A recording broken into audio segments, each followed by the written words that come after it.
What are antibodies?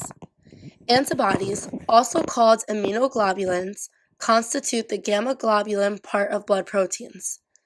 Antibodies are proteins secreted in response to an antigen by effector B cells called plasma cells, and the antibodies bind specifically with that antigen. They are formed in response to an incredible number of different antigens. Despite their variety, all antibodies can be grouped into one of 5 immunoglobulin classes. Before seeing how these immunoglobulin classes differ from one another, let's look at how all antibodies are alike. Each antibody-producing cell makes a single, unique antibody which will be in one of the 5 major classes. These classes are determined by the constant region of heavy chains of the antibody and have different immunologic targets and mechanisms of action. They can also bind their targets with different degrees of strength depending on the fit between the antibody and its target. Though antibodies themselves cannot destroy antigens, they can inactivate antigens and tag them for destruction. The common event in all antibody-antigen interactions is the formation of antigen-antibody complexes, also known as immune complexes. The general structure of antibodies. Regardless of class, each antibody consists of 4 looping polypeptide chains linked together by disulfide bonds. When these 4 chains combine, they form a molecule called an antibody monomer, which has 2 identical halves. The Y-shaped molecule has 2 identical heavy chains that have a flexible hinge region in their approximate center.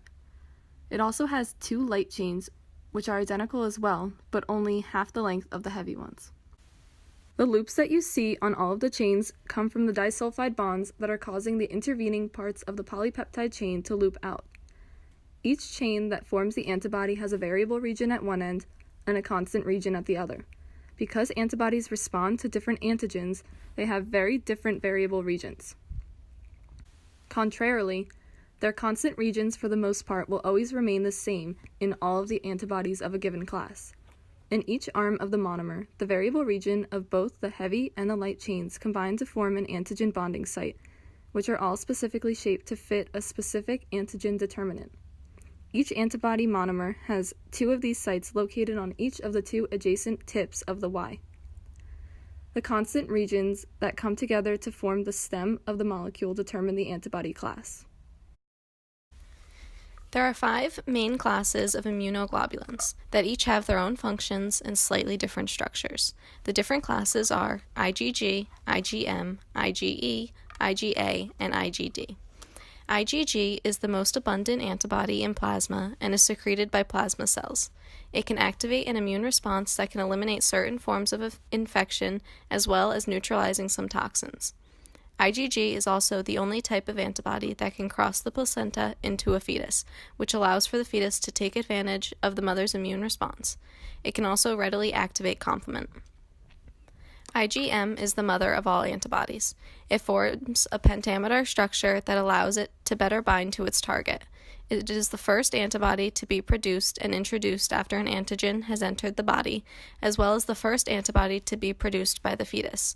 Along with IgG, IgM can also readily activate complement. IgE is a monomer structure and is closely associated with a response to larger invaders such as parasites. This links IgE to eosinophils. The IgE class of antibodies is also responsible for allergies. When activated, IgE can stimulate mast cells to release granules of histamine, which leads to symptoms such as itching. This class of antibody is mainly found in lungs, skin, and mucous membranes. IgA has a dimer formation and is the most abundant produced antibody class. It is mainly found in secretions such as tears, saliva, and mucus. IgA also plays a major role in preventing respiratory and intestinal infections. It is resistant to digestions and can activate the complement pathway when aggregated. IgD is a monomer structure and is important in the early stages of an immune response. This antibody is found on the B cell surface and initially acts as a membrane-bound B cell receptor and does not circulate like many of the other immunoglobulins.